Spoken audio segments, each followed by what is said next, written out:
Всем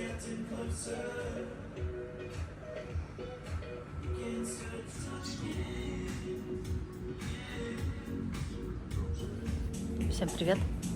Хочу попробовать записать коротенькое видео. Не знаю, насколько меня будет хорошо слышно, потому что здесь играет музыка, а YouTube вообще блокирует аудио с музыкой, поэтому, ну, что-то попробуем, что-то придумаем.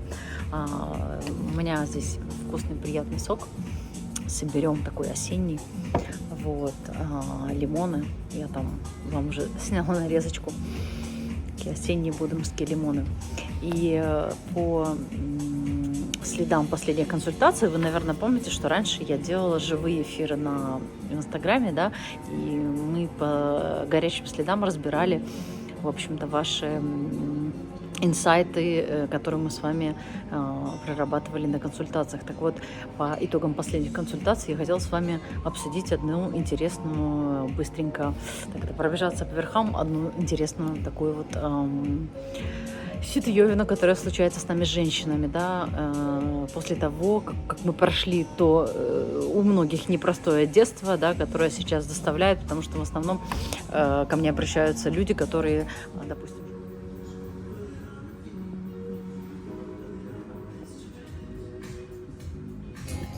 села в моей прекрасной кафешке, заказала невероятно вкусную панакоту. Я вообще не любитель, но это единственное, что у них было на кухне.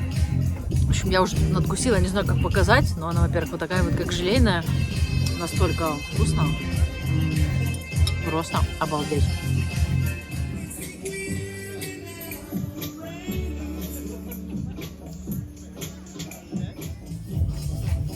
Как это вкусно! Я так давно не ела чего-то такого легенького, вкусненького. Хотела поговорить и продолжить нашу тему, такую, знаете, болталку небольшую сделать. Сегодня я не буду вам показывать красивые места, куда не поедем гулять, просто место, где я бываю часто, где я люблю, здесь можно поболтать. Надеюсь, музыка вам не мешает. Знаете, последний кусочек. Наверное, продолжение нашей прошлой болталки. Я прикладывала это в видео. Там был видео у меня про спорт, по-моему, спорт, и я потом приложила в конце небольшой кусочек болталки. Так вот, взрослые маленькие девочки, я бы назвала это так. Это то, что происходит с поколением вот наших девчонок, что с нами происходит, учитывая, что большинство из нас было достаточно непростое, тяжелое детство. У многих оно было полегче, у кого-то пострашнее, со всякими ужастиками, страшилками, триллеры и так далее.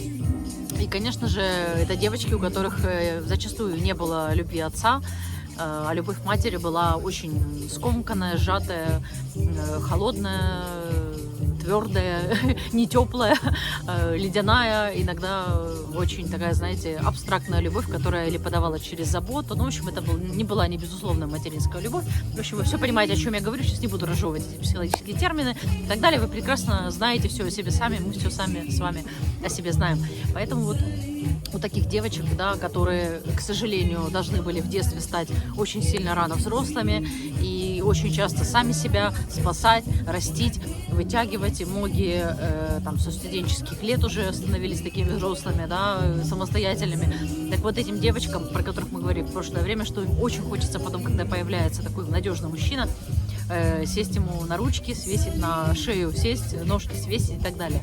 Но на самом деле вы должны понять, и многие говорят, что ну вот, как же так, я пытаюсь как-то самостоятельно.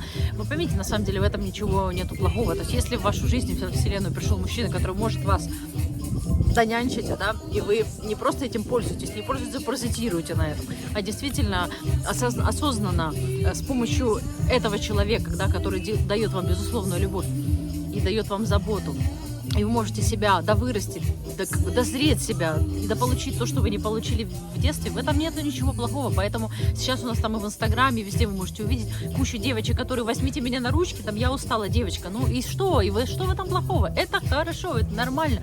Это означает, что наконец-то появилась такая возможность взять, понимаете, то, что тебе не хватает. Вы поймите, что мы же пазл, да, и очень девочки говорят, ну вот я такая капризная, я там чего-то не могу, я там и так далее. Вы поймите, вы от себя не можете требовать то, чего там у вас нету. У вас это будет, вы это проявите. Поэтому, когда появляется такой мужчина в жизни или такие обстоятельства в жизни, да, что вы можете немножко расслабиться, скажите Господи спасибо, да, что сейчас я могу нарастить скажем так, вот эту мышцу любви, да, расслабиться и, собственно, вобрать в себя, как губка, то, что мне когда-то не хватило, чтобы вы могли потом другим людям отдавать, детям отдавать и так далее. Поэтому вот эти вот взрослые маленькие девочки, с одной стороны, это вроде как такая проблема, да, но вы должны относиться к себе с любовью, понимаете, сейчас очень много, со всех сторон куча информации, но, понимаете, самое главное, первое, и в моей школе счастья тоже есть первое, что вы должны сделать, все эти знания, все эти вещи, вы понимаете, ведь можно много чего знать, как с этим потом жить, на практике, как с этим жить, да, но самое главное, что через все эти вещи нужно проявлять к себе любовь. А что значит проявлять к себе? Проявлять к себе милосердие, проявлять к самой себе в первую очередь сострадание, самой к себе некое понимание, да, процессов, которые с вами происходят, и прощать себя за то, какая вы были, какая вы есть, и извинять себе какие-то свои слабости, да, понимая, что вот у вас был определенный путь и определенный бэкграунд. Другое дело, что да, конечно, вот по итогам моих последних консультаций есть такой момент, что некоторые в этом состоянии застряют и хотят на кого-то, скажем так, опереться и больше никогда с этих костылей не вставать. Но вы понимаете, сейчас так мир устроен и так все быстро развивается, что любые отношения в зависимости какие-то не гармоничные, они очень быстро начинают ломаться. Поэтому не переживайте, если что-то не так, то вас Вселенная очень быстро развернет и направит вас туда, куда вам нужно. Поэтому самый главный такой посыл моего видео: взрослые такие маленькие девочки, вот эту маленькую девочку у вас, которую когда-то недолюбили, не дорастили, вы способны совершенно спокойно ее сами дорастить, долюбить. И если в вашей жизни появляются люди, мужчины, подруги, да просто какие-то, не знаю, там, любовники, увлечения, вот любые ситуации, которые вам позволяют дорастить эту маленькую девочку до более зрелой, способной самой уже любить, это же прекрасно. Поэтому не обвиняйте себя, не ругайте себя и любите в себе эту часть. Примите ее, осознайте в себе и поверьте, в этом для вас есть тоже какие-то плюсы, у каждого свое, то есть нужно прорабатывать и разбираться, но обычно в таких ситуациях есть очень много, скажем так, от Вселенной для вас подарков. Допиваю остатки своего жасминового чая и хочу выпить за вас, за любовь, за то, чтобы каждая встретила того человека, с которым она могла бы эту любовь приумножать. И эту промножаемую любовь отдавать дальше в этот мир. Маленькое объявление в самом начале. Хотела сказать, что вы знаете, что я очень много лет работала над проектом «Школа счастья» Ева Доган. Да? Этот проект существует, этот сайт и эта школа онлайн все эти годы живет. Все, кто у меня проходит консультации, все желающие теперь получают бесплатный доступ к этой школе. Вот. Попиваю свой жасминовый чай. И хотела, знаете, вам сказать, что вот как раз вот по итогам консультаций, которые у меня были, последние парочку консультаций были на эту тему. И вот девочки у меня как раз вот спрашивали, ну а как же быть, да, вот у меня такая ситуация, вот да, как во мне есть эта маленькая девочка, которая все хочет на кого-то опереться, да, где-то получить эту любовь. Откуда же ее взять?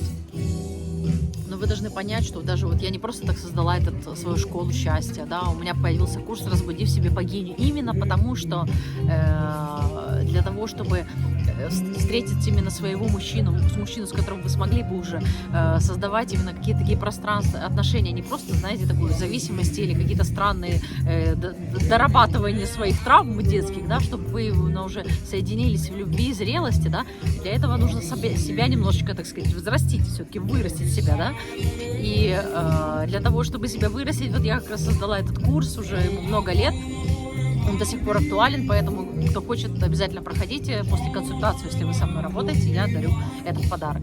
Вот.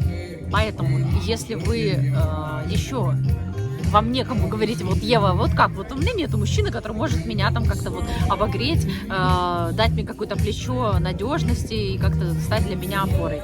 Но в этом-то, значит, штука, значит, ваш урок в том, чтобы в первую очередь научиться быть опорой для себя, понимаете, в первую очередь спрашивать себя, там вот спросить, маленькая Ева, да, вот ты что-то сегодня покушала, что бы ты себе сегодня хотелось, да, а вот чем бы тебе хотелось сегодня себя баловать, а какие у тебя цели, какие у тебя желания, а давай я пойду с тобой туда, с самой собой разговаривайте, станьте самой себе другом. Вот, поэтому не буду сейчас вкратце пересказывать там все моменты, но главное нужно понять момент, что если у вас нету пока человека, о которого вы можете опереться, вы можете стать этим человеком сами для себя, понимаете? Вот у вас не было в детстве этого человека, вашей мамы, папы или близких, но вы уже взрослые, вы можете сами на себя опереться.